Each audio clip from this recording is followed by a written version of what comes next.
이 종말론, 소위 말하는 종말론, 이 종말론이 상당히 중요하긴 중요합니다. 그런데 우리가 살아가면서 너무 종말론에 매몰될 필요는 없습니다. 왜냐하면 이 종말론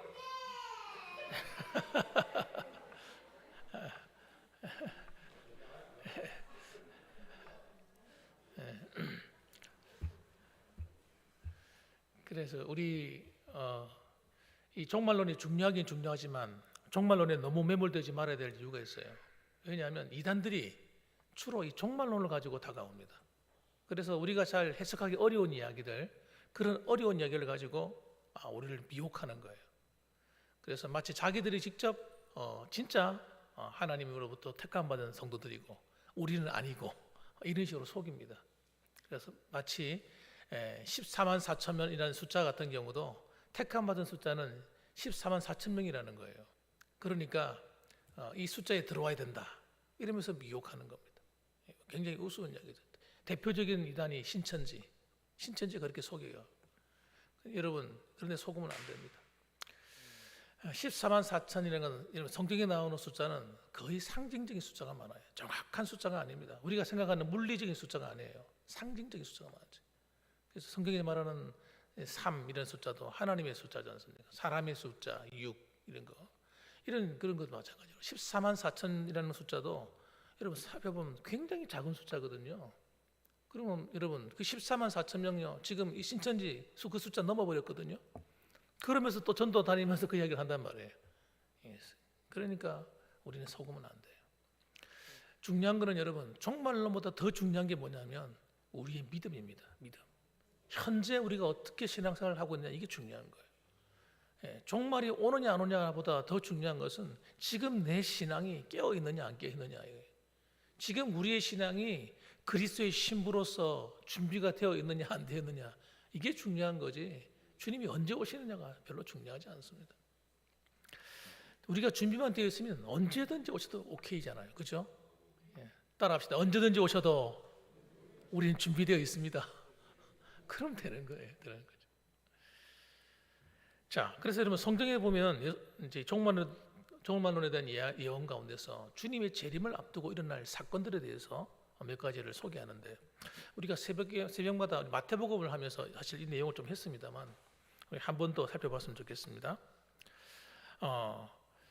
이 주님이 마지막 때 하나님의 심판이 임하게 되는데 그 심판이 임할 때 제일 처음 일어나는 증거가 하나 있어요. 징조가 하나 있습니다. 그것이 뭐냐면 예루살렘 성전에 어떤 큰 징조가 일어난다. 주님께서 그렇게 말씀하셨습니다. 14절 말씀 제가 읽어보겠습니다. 멸망에 가증한 것이 서지 못한 곳에 선 것을 보거든 읽는 자는 깨달을진저 그때 유대에 있는 자들은 산으로 도망할지어다. 산으로 도망가서다는 얘기는 엄청난 환란이 오기 때문에 빨리 숨으라는 거예요. 안 숨는 자는 다 당한다는 거예요. 목숨을 잃게 되고 그이가 죽게 된다는 겁니다. 그래서 숨으라고 얘기하는 거예요. 그래서 멸망에 가증한 것이 뭘까? 성경을 읽어보면 멸망에 가증한 것은 주로 우상 숭배와 관련된 것들입니다. 우상 숭배하는 그런 것들이 어디 선다는 거예요? 거룩한 곳에 선다는 거예요. 이스라엘 가운데 가장 거룩한 것이 어디입니까? 어디가 제일 거룩해요? 예루살렘 성전입니다. 예루살렘 성전에 거기에 이런 흉물스러운 우상들이 들어서서 자리를 잡는 것을 보거든 그때가 하나님의 심판이 임할 때라는 거예요. 그래서 실제로 여러분 이스라엘 역사 가운데서도 여러분 이 남쪽 유다가 멸망할 때 예루살렘 성전에 온갖 기괴한 이런 우상과 이 흉측스러운 그림들, 태양신을 섬기는 태양 제단 이런 것들이 간에 들어찼습니다, 여러분. 그리고 얼마 안 가서 멸망했어요. 뿐만 아니라 예수님이 오시기 전 167년 전에도 안티오쿠스 에피파네스가 성전에 번제단을 더럽혔습니다. 거기다가 하나님 앞에 드려야 될 그 번제를 행하는 곳에다가 제우스의 올림푸스의 제단을 세웠어요. 아주 그건 진짜 잘못된 죄죠. 그로 말미암아서 여러분 하나님의 신성을 모독한 일이 일어났습니다. 예루살렘 성전에서 이런 멸망에 가증한 것, 우상이 세워질 것을 앞으로 예언하고 있는 거예요. 그래서 이스라엘이 멸망할 때도 결국은 이래서 멸망한 겁니다. 하나님께서 멸망시켜 버렸어요. 그래서 첫 번째 이 예언은 이루어졌고요. 두 번째 예언입니다. 두 번째는 주님의 재림을 앞두고 앞으로 예루살렘에 어마어마한 환란이 온다는 거예요. 그때는 도망치라는 거예요. 숨어라. 피할 수 없기 때문에 이거는. 그래서 여러분, 이런 환란이 19절에 보면 그날의 환란의 날이 되겠습니다. 하나님께서 창조하신 시초부터 지금까지 이런 환란이 없었고 후에도 없을 것이다. 그런데 이 환란은 여러분, 지금 어떤 장소 하나에 지역적으로 일어나는 환란이 아니라 전 세계적인 환란이 일어납니다. 그래서 엄청난 사람이 죽거나 고난을 당할 것을 예견하고 있는 거예요. 그런데 우리 믿는 사람들은 걱정할 필요가 없어요. 따라합시다. 하나님이 우리를 보호하신다. 그래서 여러분, 우리 믿는 자들을 보시고 그 환난의 날을 감하셔서 기간을 딱 정해 주신다는 거예요. 기간. 계속해서 어려움이 오는 것이 아니고 그 어느 정도 기간만 딱 정해 놓아서 더 이상 해야 하지 못하도록 하나님이 딱 막으실 거라는 겁니다. 그게 어디 나오냐면 20절 말씀에 나옵니다. 같이 한번 읽어볼까요? 시작. 만일 주께서 그날들을 감하지 아니하셨더라면 모든 육체가 구원을 얻지 못할 것이거늘 자기가 택하신 자들을 위하여 그날들을 감하셨느니라. 그래서 택하신 받은 자들이 억울한 죽임을 당하지 않도록, 억울한 고통을 당하지 않도록 하나님이 보호하신다. 그래서 이 마지막 때 임하는 종말론적인 재앙은 하나님이 믿지 않는 자들을 심판하는 재앙이에요. 이걸 여러분 꼭 기억하셔야 돼요. 우리 믿는 사람들이 종말론 하면 환란이 이러면 막 무서워가 아유 두려워 이렇게 생각하시는데 마지막 날에 임할 종말은 여러분 하나님을 대항하는 세력과의 전쟁이 일어나는 겁니다. 그걸 마지막에 아마겟돈 전쟁이라고 그러잖아요. 그래서 믿는 자들과 믿지 않는 자들, 하나님과 하나님 백성 아닌 자들 어마어마한 전쟁이 일어나는 거예요. 그 전쟁에서 그들이 완전히 완패해 버립니다. 멸망해 버려 그 사람들. 그것이 여러분 주님이 재림하실 때 일어나는 사건이에요. 그런데 지금은 재림하기 이전에 얘기를 하는 거잖아요. 하나님이 살아계시다는 사실들을 그리고 믿지 않는 자들을 그런 식으로 심판할 날이 올 것이다. 그것이 환란의 의미입니다.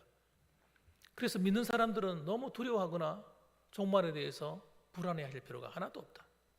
두 번째는 여러분 이 마지막 때가 되면 여러분 지금까지도 이런 일이 일어났지만 거짓 그리스도와 거짓 선지자들이 일어납니다. 이 마지막 종말의 때가 되면 될수록 주님의 재림의 때가 가까워지면 가까워질수록 일어나는 증거 중에 하나가 이겁니다. 계속해서 거짓 그리스도, 내가 하나님이다, 내가 예수다, 내가 성령이다, 이런 사람들이 일어난다는 거예요. 21절 말씀 제가 읽어볼게요. 한번 보세요. 그때 어떤 사람이 너희에게 말하되 보라 그리스도가 여기 있다, 보라 저기 있다 하여도 믿지 말라. 거짓 그리스도들과 거짓 선지자들이 일어나서 이적과 기사를 행하여 할 수만 있으면 택하신 자들을 미혹하려 하리라. 이렇게 말씀합니다. 마지막 때에 활동하는 하나님이 제일 미워하시는 자들이 딱 두 종류가 일어납니다. 그 중에 한 가지가 성도들을 미혹하기 위해서 일어나는 거짓 그리스도입니다. 내가 그리스도다, 내가 재림 예수다, 내가 왔다 이러면서 막 얘기한다는 거예요. 근데 그걸 도와주는 자들이 있는데 누구냐면 거짓 선지자들입니다. 이 거짓 선지자들은 제가 지난번에 누구라고 얘기했죠? 목사들, 목회자들입니다. 가짜 목사들. 가짜 목사들이 일어나서 예수 믿는 사람들을 미혹해가지고 엉뚱한 데로 끌고 가버리는 거예요. 여러분, 그래서 지금은 우리 선지자가 없지 않습니까? 이 사람들은 하나님의 백성들에게 말씀을 가르치고 하나님 말씀을 증거하는 바로 목회자들입니다. 지금도 이런 자들이 벌써 일어났어요. 벌써 일어나가지고 교단 안에서 활동하고 있습니다. 그래서 하나님 말씀을 엉터리로 가르쳐. 성도들이 하나님 말씀대로 살아야 되는데 그래야 살는데 여러분 이 말씀대로 말씀을 안 가르치는 거예요. 여러분 중세 시대의 영적인 어둠과 여러분 이런 정말 교회가 멸망의 길로 갈 수밖에 없었던, 어두운 가운데 이를 수밖에 없었던 그 가장 중요한 것이 여러분, 하나님 말씀을 버린 겁니다. 하나님 말씀을 함부로 해석하지 못하게 하고 하나님 말씀을 풀어서 가르치는 자를 잡아다 집어넣어 버렸어요. 세상에 그런 말도 안 되는 일이 어디 있습니까? 교회 역사 속에 일어났다니까요, 과거에. 그러니까 여러분, 제대로 신앙생활이 됐겠습니까? 그럼 강단에서 설교는 어떻게 했겠습니까? 사제들이 자기 마음대로 설교한 거, 자기 마음대로 자기 경험 이야기하고 앞에 서가지고 성경을 똑바로 안 가르친 거예요. 가르칠 수가 있어야지. 성경을 함부로 읽을 수 없도록 해놨는데. 그래서 여러분, 종교개혁이 일어났던 그 이유 중에 한 가지가 바로 인문학 운동이 일어나면서, 인문주의가 일어나면서, 르네상스, 고대 서적을 해석해서 번역해서 읽기 시작한 운동이 일어나면서 종교개혁이 일어난 거예요. 그래서 고대 역사, 고대어가 뭐냐면 오랜 그 철학 서적이나 이런 것들이 헬라어로 기록되어 있거든요. 헬라어, 히브리어 이런 고대 언어를 가지고 번역해가지고 읽다 보니까 성경도 번역해서 읽게 된 거예요. 읽는 순간 와, 우리가 엉터리로 하나님을 믿었구나. 예수를 엉터리로 믿었구나. 그러니까 여러분, 그들이 깨달아가지고 우리가 잘못된 것을 깨달아서 하나님께로 돌아오기 시작한 거예요. 성경을 똑바로 안 보는 사람은 여러분, 마지막 때에 영적으로 살아남을 수가 없습니다. 그러니까 사탄이 이 거짓 선지자들, 이런 자들을 보내가지고 어떻게 하냐면 하나님 말씀을 제대로 해석해서 읽지 못하게 하고 깨닫지 못하게 하는 거예요. 미혹시키는 거예요. 그래서 주로 하는 일이 뭐냐? 이적을 동원해서 사람 마음을 끄는 겁니다. 이적과 기사를 행하여 할 수만 있다면 어떤 사람들을 미혹한다고요? 믿지 않는 자들을 미혹하는 것이 아니라 믿는 자들을, 택하신 자들을 미혹하리라, 이렇게 얘기하는 거예요. 교회가 정신 차려야 되는 거죠. 말세가 될수록 영적으로 어떻게 돼요? 혼란스러웠다는 거예요. 마지막 때에 거짓 그리스도와 거짓 선지자들이 막 일어나가지고 믿는 성도들이 헷갈리게 만드는 거예요. 그래서 성도들이 막 기적을 쫓아가면 안 됩니다. 이 마지막 종말의 시대는 여러분, 막 무슨 병이 많이 나왔다, 뭐 기적이 많이 일어났다, 그런 거 쫓아가면 안 돼요. 속습니다. 그래서 여러분, 마지막 때가 되면 될수록 우리는 어디에 써야 되냐? 따라합시다. 복음 위에. 주님이 주신 복음 위에 교회가 딱 서 있어야 돼요. 또 따라합시다. 하나님 말씀 위에. 말씀 위에 딱 서야 됩니다. 그 말씀을 장식으로 삼으면 안 됩니다. 이게 제일 위험한 거예요. 신앙생활하면서 하나님 말씀을 장식으로 삼아 책꽂이에 다 꼽아놨다가 주일날 딱 들고 와서 딱 들고 오고, 예배 드릴 때 심지어는 아예 교회 그냥 놔두고 일주일 내내 읽지도 않고 장식으로 삼으면 안 됩니다. 여러분, 성경을 가까이 하셔야 돼요. 가까이에서 매일같이 성경 말씀을 많이 읽나 적게 읽나는 중요하지 않습니다. 읽는다는 자체가 중요해요. 꾸준하게 읽는 거예요. 읽어서 이것을 내 것으로 만들어야 돼요. 그래서 따라합시다. 하나님 말씀을 읽고 듣고 지키는 자가 복이 있느니라. 그래서 여러분, 하나님 말씀을 읽고 듣고 어떻게 지키는 데까지 나가야 돼요. 따라합시다. 하나님 말씀을 읽고 듣고 지키자. 이걸 여러분, 이게 안 되면 안 됩니다. 예수를 믿고 구원받았다고 하는 것은 여러분, 우리가 하나님 앞에 순종하는 겁니다. 순종을 어떻게 표현할 수가 있어요? 순종은 하나님 말씀에 순종하는 것이지, 보이지 않는 하나님 어떻게 순종할 겁니까? 그래서 신앙생활을 잘한다고 하는 건 다름이 아니라 하나님 말씀에 순종하고 순종하는 삶을 사는 자입니다. 그 사람이 하나님께 복을 받는 거예요. 다른 방법으로는 복을 받을 방법이 없습니다. 다른 방법이 있으면 저한테 좀 가르쳐 주시기 바랍니다. 구원받은 것으로 안심하면 절대 안 됩니다. 구원받았어, 나 천국 가, 할렐루야, 아멘, 그러고는 하나님 말씀대로 안 살아.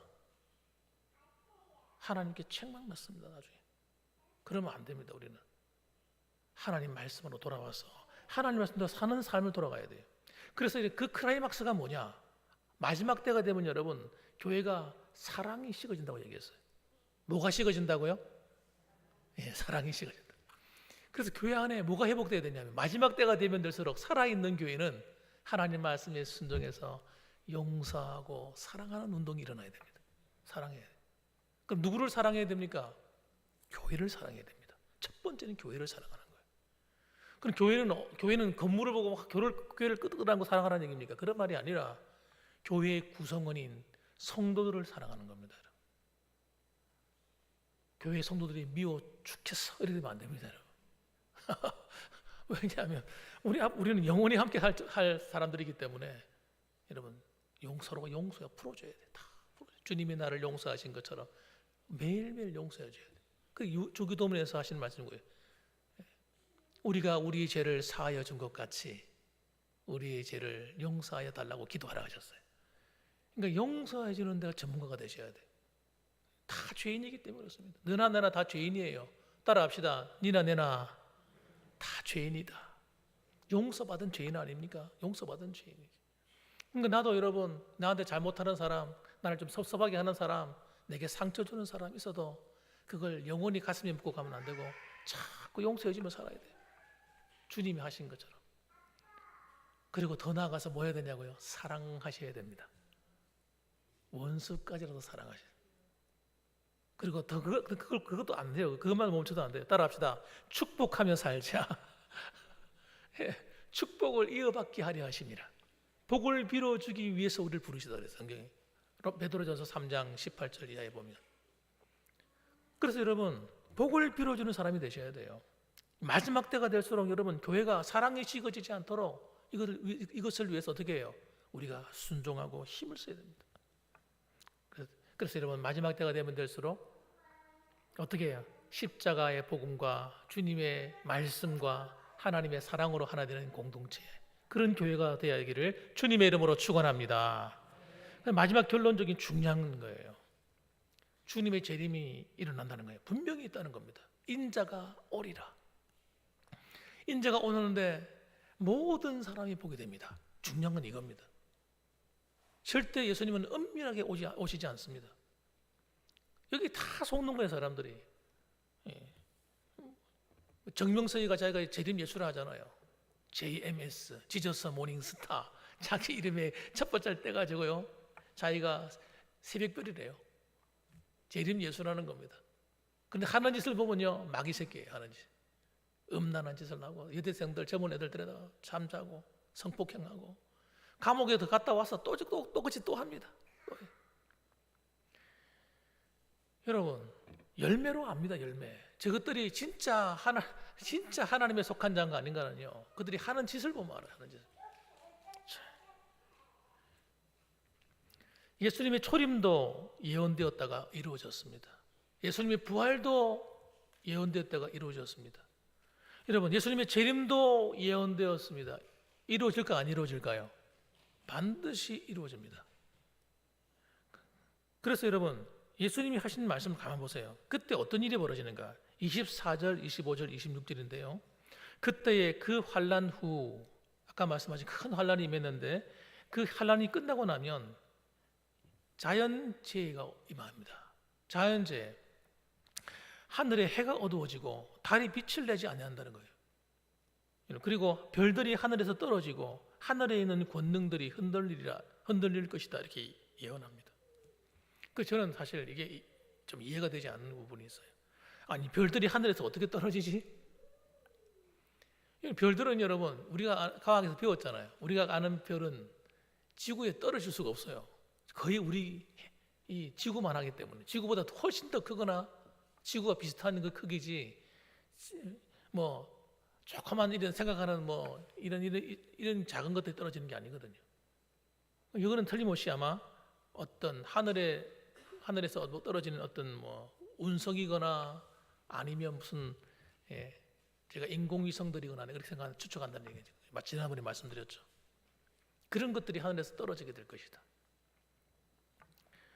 하여튼 그러면서 어떤 이런 이 우주에 어떤 징조가 나타나는데, 그때가 되면 진짜 주님의 재림이 가까운 겁니다. 그러면서 보세요. 26절 보세요. 그때에 이렇게 나옵니다. 그때에. 그러니까 예수님 재림 바로 앞에 여러분 이런 자연적인 재해가 일어나는데 그때가 되면 드디어 주님이 오신다라고 생각하시면 맞다는 거예요.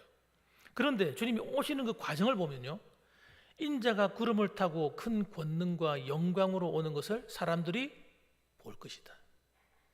또 그때에 그가 천사들을 보내어 자기가 택하신 자들을 땅 끝으로부터 하늘 끝까지 사방에서 모을 것이다, 이렇게 말합니다. 그다음에 살아있는 모든 믿는 자들, 진짜 구원받은 택함받은 자들이 휴거당한다는 거예요. 그리고 주님의 공중 재림이다, 이렇게 말합니다. 주님께서 공중으로 재림하실 때 그때 공중에서 혼인잔치가 일어난, 그래서 그리스도의 신부된 하나님의 자녀들이 하늘로 다 불려 올라갔어. 그때는 여러분 변화된 몸을 입고 주님을 만나게 되는 겁니다. 그래서 주님의 재림이 이렇게 일어난다는 거예요. 그 다음에 이 지상 재림이 일어난다는 겁니다. 그때 수많은 사람이 충격을 받게 될 거예요. 그래서 이것을 갖다가 인자가 구름을 타고 오는 것처럼 묘사하는데, 이 구름은 여러분 하나님의 영광의 임재의 상징입니다. 구약 성경에도 보게 되면 지성소에 보면, 지성소 이렇게 들어가서 하나님의 임재가 나타날 때 보면 그 성소 안에 구름이 가득하거든요. 하나님의 임재의 상징으로 나타나는 거예요. 마찬가지로 이 구름도 일종의 하나님의 임재의 상징으로 봐야지, 무슨 구름을 어떻게 타고 옵니까? 구름은 기체에 불과할 뿐인데 하나님 임재의 상징입니다. 그래서 큰 권능과 영광으로 오는 것을 사람들이 목격하게 될 것이고, 그때 아마 안방에 앉아서도 다 보게 될 거예요. TV로 보든지 다 보게 되겠죠. 얼마나 놀라웠으면 사람들이 막 다 촬영할, 뉴스로 막 보도가 다 될 거예요. 내가 볼 때는 깜짝 놀랄 겁니다, 사람들. 그런 일이 일어난다. 그래서 여러분, 우리는 주님의 재림이 절대 숨어서 일어날 수 없다. 몇몇 사람들에게만 나타날 수 없고 어느 동네에 아무도 모르게 절대 나타날 수 없다. 분명한 사실이에요. 그렇기 때문에 누가 언제 누가 온다더라, 주님이 재림하신다더라, 언제 어디 왔다더라, 이런 말은 전부 다 거짓말이다. 그런 말 따라갈 필요도 없다는 것이죠. 그러므로 여러분, 오늘도 우리는 이 마지막 때가 되면 꼭 가져야 될 신앙 중에 한 가지가 주님의 재림에 대한 신앙입니다. 그런데 재림에 대한 신앙, 재림에 대한 신앙을 있는 사람의 특징이 뭐냐? 주님을 맞이할 준비가 되어 있다는 거예요. 그리고 마태복음에서 굉장히 준비하는 주님의 말씀의 가르침이 뭐냐면 준비에 대한 가르침이에요. 열처녀 비유를 통해서 준비가 되어 있어야 되는 준비. 주님 맞이할 준비. 여러분, 개인적인 신앙도 마찬가지입니다. 우리가 일평생 살아오면서 주님 만날 준비하고 사셔야 돼요. 진짜요. 주님은 언제든지 주님 만날 수 있는 준비가 항상 되어 있어야 돼요, 성도들은. 그래서 여러분, 부끄럽게 주님, 나는 주님 만날 준비가 안 되는데 큰일 났다, 이렇게 되면 안 된다는 거예요. 그럼 어떻게 돼야 돼요? 평소의 신앙생활이 어떻게 돼요? 똑바로 와야 되는 거예요. 평소에 하나님과 관계가 바르게 되어 있어야 되는 겁니다. 그러면요, 걱정할 일이 하나도 없다니까요, 정말. 사랑하는 성도 여러분, 그러므로 오늘도 주님 안에서 이 분명한 재림 신앙을 가지고 날마다 믿음으로 매일매일 승리하며 살아가는 저와 여러분들 되시기를 주님의 이름으로 축복합니다. 아멘. 기도하겠습니다.